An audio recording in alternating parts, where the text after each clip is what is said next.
Assalamualaikum warahmatullahi wabarakatuh.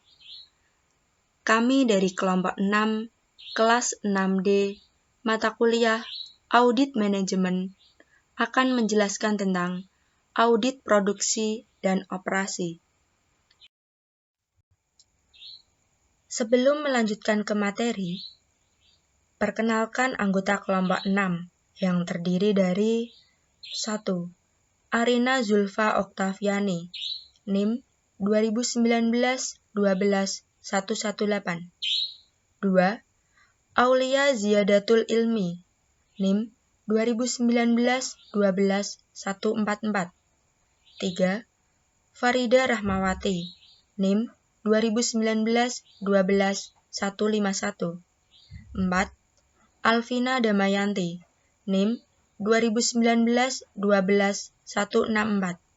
Dan yang terakhir saya sendiri, Nur Intan Setiawati, NIM 2019-12-165.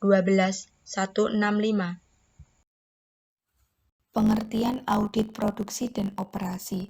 Audit produksi dan operasional adalah suatu penilaian secara komprehensif terhadap keseluruhan fungsi produksi dan operasi untuk menentukan apakah fungsi ini telah berjalan dengan memuaskan, ekonomis, efisien, dan efektif.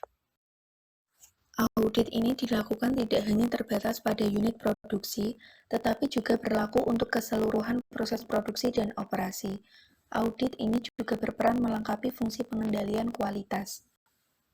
Beberapa alasan yang mendasari perlu dilakukannya audit ini antara lain, yang pertama, proses produksi dan operasi harus berjalan sesuai dengan prosedur yang telah ditetapkan. 2. Kekurangan atau kelemahan yang terjadi harus ditemukan sehingga segera dapat diperbaiki. 3. Konsistensi berjalannya proses harus diungkapkan. 4. Pendekatan proaktif harus menjadi dasar dalam peningkatan proses. 5. Berjalannya tindakan korektif harus mendapat dorongan dan dukungan dari berbagai pihak yang terkait.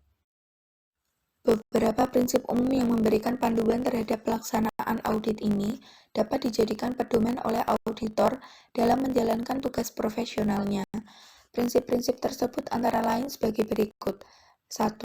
Tujuan utama audit adalah untuk menentukan apakah proses produksi dan operasi yang berjalan saat ini sudah sesuai dengan kriteria yang telah ditetapkan untuk memastikan bahwa produk yang dihasilkan konsisten dengan standar kualitas yang telah ditetapkan, serta mengidentifikasi wilayah yang masih memerlukan perbaikan. 2. Auditor harus secara objektif dan sistematif mengumpulkan dan menganalisis data yang cukup dan relevan. 3. Auditor harus mengklarifikasi ketidaksesuaian yang terjadi antara aktivitas produksi dan operasi dengan kebutuhan kriteria atau standar yang telah ditetapkan dan membuat rekomendasi untuk peningkatan.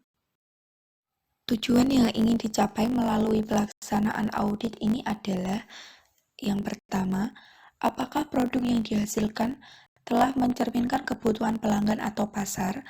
2. Apakah strategi serta rencana produksi dan operasi sudah secara cermat menghubungkan antara kebutuhan untuk memuaskan pelanggan dengan ketersediaan sumber daya serta fasilitas yang dimiliki perusahaan?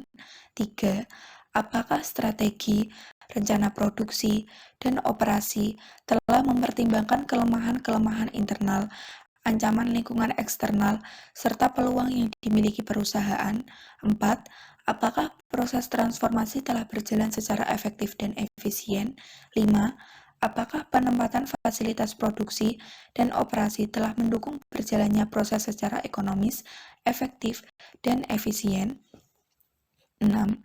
Apakah pemeliharaan dan perbaikan fasilitas produksi dan operasi telah berjalan sesuai dengan jadwal yang telah ditetapkan dalam mendukung dihasilkannya produk yang sesuai dengan kuantitas, kualitas, dan waktu yang telah ditetapkan? 7.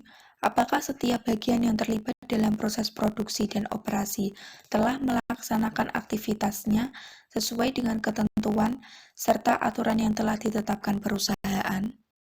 Berikut ini merupakan manfaat audit. Yang pertama, dapat memberikan gambaran kepada pihak yang berkepentingan tentang ketaatan dan kemampuan fungsi produksi dan operasi dalam menerapkan kebijakan serta strategi yang telah ditetapkan. 2. Dapat memberikan informasi tentang usaha-usaha perbaikan proses produksi dan operasi yang telah ditentukan perusahaan serta hambatan-hambatan yang dihadapi. 3.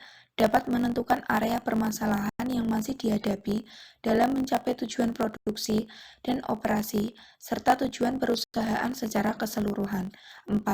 Dapat menilai kekuatan dan kelemahan strategi produksi dan operasi, serta kebutuhan perbaikannya dalam meningkatkan kontribusi fungsi ini terhadap pencapaian tujuan perusahaan. Selanjutnya ada tahap audit produksi dan operasi. Yang pertama, A. Audit pendahuluan. Audit pendahuluan diawali dengan perkenalan antara pihak auditor dengan organisasi auditi. Pertemuan ini juga bertujuan untuk mengonfirmasi lingkup atau skop audit, mendiskusikan rencana audit, dan penggalian informasi umum tentang organisasi auditi, objek yang akan diaudit, mengenal lebih lanjut kondisi perusahaan, dan prosedur yang diterapkan pada proses produksi dan operasi. B. Review dan pengujian pengendalian manajemen. Pada tahap ini, auditor melakukan review dan pengujian terhadap beberapa perubahan yang terjadi pada struktur perusahaan, sistem manajemen kualitas, fasilitas yang digunakan, dan atau personalia kunci perusahaan sejak hasil audit terakhir. Berdasarkan data yang diperoleh pada audit pendahuluan, audit melakukan penilaian terhadap tujuan utama fungsi produksi dan operasi serta variabel-variabel yang mempengaruhinya. Variabel-variabel ini meliputi berbagai kebijakan dan peraturan yang telah ditetapkan untuk setiap program atau aktivitas, praktik yang sehat, dokumentasi yang memadai, dan ketersediaan sumber daya yang dibutuhkan dalam menunjang usaha pencapaian tujuan tersebut.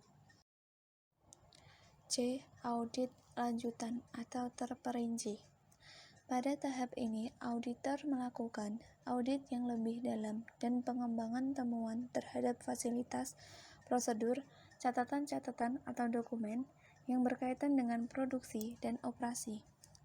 Konfirmasi kepada pihak perusahaan selama audit dilakukan untuk mendapatkan penjelasan dari pejabat yang berwenang tentang adanya hal-hal yang merupakan kelemahan atau non-conformance yang ditemukan auditor. Di samping itu, analis terhadap hubungan kapabilitas, potensial yang dimiliki, dan utilisasi kapabilitas tersebut di dalam perusahaan sangat penting dalam proses audit. D. Pelaporan. Hasil dari keseluruhan tahapan audit sebelumnya yang telah diringkaskan dalam kertas kerja audit atau KKA merupakan dasar dalam membuat kesimpulan audit dan rumusan rekomendasi yang akan diberikan auditor sebagai alternatif solusi atas kekurangan-kekurangan yang masih ditemukan. Pelaporan menyangkut penyajian hasil audit kepada pihak-pihak yang berkepentingan terhadap hasil audit tersebut. Laporan audit disajikan dengan format sebagai berikut. Yang pertama, informasi latar belakang. Yang kedua, kesimpulan audit dan ringkasan temuan audit. Yang ketiga, rumusan rekomendasi. Yang keempat, ruang lingkup audit. E. Tindak lanjut. Rekomendasi yang disajikan auditor dalam laporannya merupakan alternatif perbaikan yang ditawarkan untuk meningkatkan berbagai kelemahan atau kekurangan yang masih terjadi pada perusahaan. Tindak lanjut atau perbaikan yang dilakukan merupakan bentuk komitmen manajemen untuk menjadikan organisasinya menjadi lebih baik dari yang sebelumnya. Dalam rangka perbaikan ini, auditor mendampingi manajemen dalam merencanakan, melaksanakan, dan mengendalikan program-program perbaikan yang dilakukan agar dapat mencapai tujuannya secara efektif dan efisien.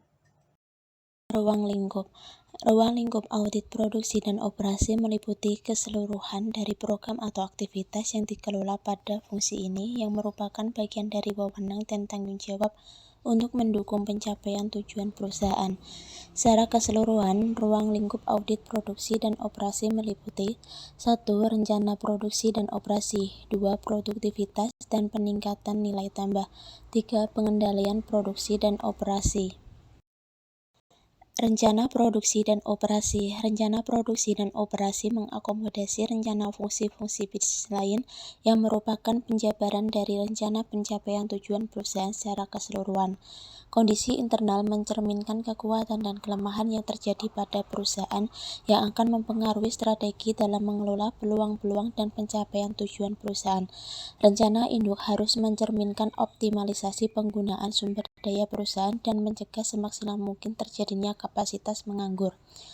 Suatu rencana induk memuat tentang 1. Jadwal induk produksi, 2. Penilaian atas penggunaan kapasitas produksi, 3. Tingkat persediaan, 4. Perencanaan keseimbangan lintas produksi. Aktivitas dan peningkatan nilai tambah. Transformasi yang mengubah input menjadi output selalu diikuti dengan peningkatan nilai tambah. Nilai tambah meliputi seluruh usaha dalam meningkatkan manfaat yang diperoleh baik oleh perusahaan maupun pelanggan. Faktor terpenting dalam usaha peningkatan nilai tambah adalah adanya komitmen untuk beroperasi secara efisien pada semua tingkatan dalam perusahaan.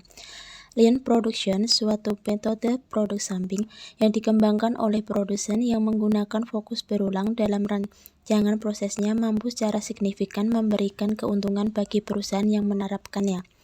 Keunggulan Lean Production didukung oleh kebijakan dan praktik produksi yang secara maksimal mengoptimalkan penggunaan sumber daya perusahaan untuk meningkatkan keunggulan bersaingnya. Kebijakan dan praktik tersebut meliputi 1. Penghapusan persediaan, 2. Tingkat cacat nol, 3. Meminimalkan kebutuhan tempat, 4. Kemitraan dengan pemasok, 5. Tanggung jawab pemasok, 6. Meminimalkan aktivitas yang tidak menambah nilai, 7. Pengembangan angkatan kerja, 8. Menciptakan tantangan dalam bekerja. Penghapusan persediaan. Produsen dengan Lean Production memfokuskan produksi dan operasinya pada penurunan persediaan. Metode ini menggunakan just-in-time dalam menurunkan persediaan dan pemborosan yang disebabkan oleh persediaan tersebut. Mereka menurunkan waktu pemrosesan dan biaya dalam meningkatkan efisiensi proses operasinya. Zero defect. Metode produksi ini membangun suatu sistem produksi dan operasi yang dapat membantu karyawan memproduksi unit yang sempurna untuk setiap kalinya. Persiapan proses produksi dilakukan dengan lebih matang untuk mencegah terjadinya kegagalan dalam menghasilkan produk sesuai dengan standar kualitas yang telah ditetapkan. Meminimalkan kebutuhan tempat atau area. Upaya meminimalkan jarak tempuh unit produk dapat mengurangi kebutuhan tempat atau areal dalam proses produksi. Penataan fasilitas produksi yang terintegrasi dengan gudang, penyimpanan bahan baku, dan produk jadi dapat menghemat kebutuhan tempat tanpa mengganggu jalannya proses produksi. Kemitraan dengan pemasok. Melibatkan pemasok ke dalam rencana keberhasilan perusahaan merupakan model yang banyak dikembangkan dalam praktik produksi modern saat ini. Dengan membangun hubungan yang erat atau kemitraan dengan pemasok dan menjelaskan rencana dan standar kebutuhan bahan kepadanya, pemasok menjadi memahami dengan baik kebutuhan perusahaan dan bertanggung jawab untuk memenuhi kebutuhan perusahaan terhadap pasokan bahan baku baik kualitas, kuantitas, dan waktu pasokan tersebut dibutuhkan harus sudah tersedia di perusahaan. Meminimalkan aktivitas yang tidak menambah nilai. Melalui suatu analisis aktivitas dan komitmen untuk melakukan perbaikan secara terus-menerus, perusahaan yang menerapkan metode ini meminimalkan aktivitas-aktivitas yang tidak berguna, baik bagi pelanggan maupun bagi perusahaan. Pengembangan angkatan kerja dengan cara terus-menerus memperbaiki desain pekerjaan, pelatihan, partisipasi, komitmen karyawan, dan pemberdayaan kelompok-kelompok kerja. Metode ini secara konsisten mengembangkan angkatan kerja. Menciptakan tantangan dalam bekerja. Pemberdayaan dan pelibatan karyawan dalam keberhasilan perusahaan dapat menimbulkan tantangan tersendiri pada karyawan. dan mendorong mereka untuk bertanggung jawab dan berprestasi. Learn Production mengidentifikasikan 7 sumber pemborosan yang mengakibatkan operasi perusahaan tidak efisien, meliputi 1. Produksi yang lebih besar dari kebutuhan. 2. Waktu tunggu dan atau waktu menganggur. 3. Penanganan material yang terlalu sering. 4. Persediaan bahan baku dan atau bahan jadi. 5. Pergerakan peralatan dan operatornya yang tidak menambah nilai bagi produk. 6. Proses produksi yang tidak penting atau tidak dibutuhkan. Dan yang terakhir, pengolahan kembali produk cacat.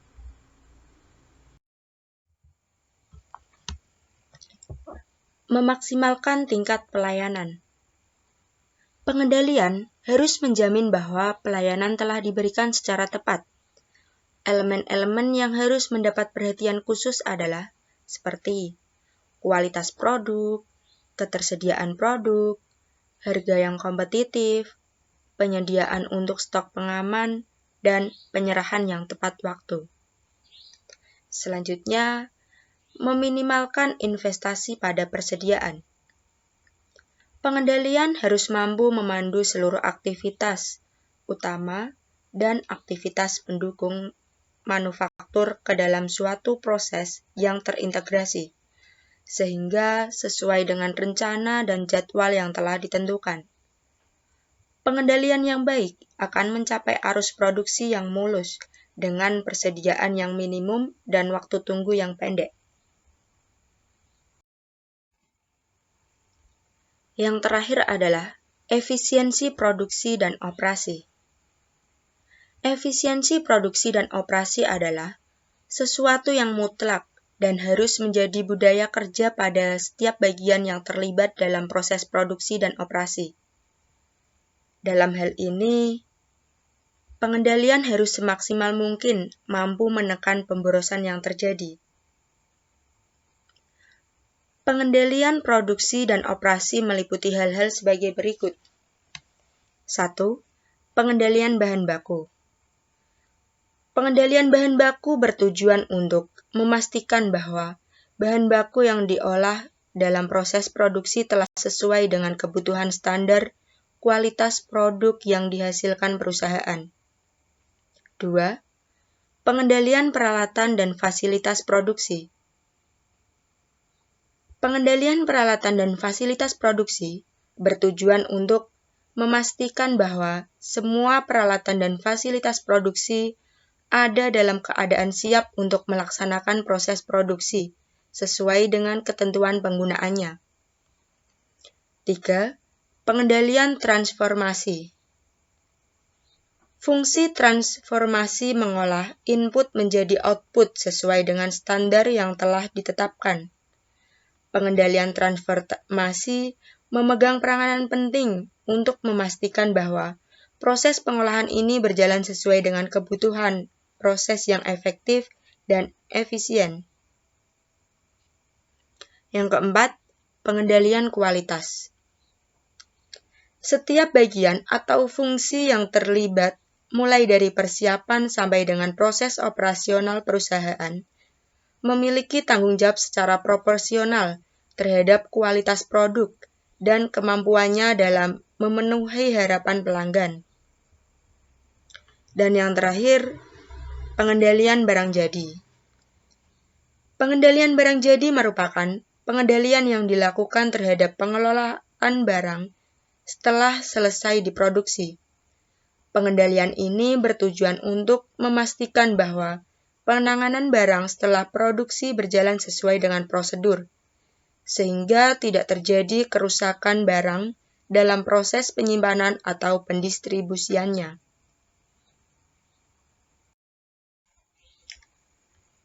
Sekian penjelasan materi dari kelompok kami. Apabila ada kata-kata yang kurang berkenan maupun materi yang masih kurang lengkap, kami minta maaf. Wassalamualaikum warahmatullahi wabarakatuh.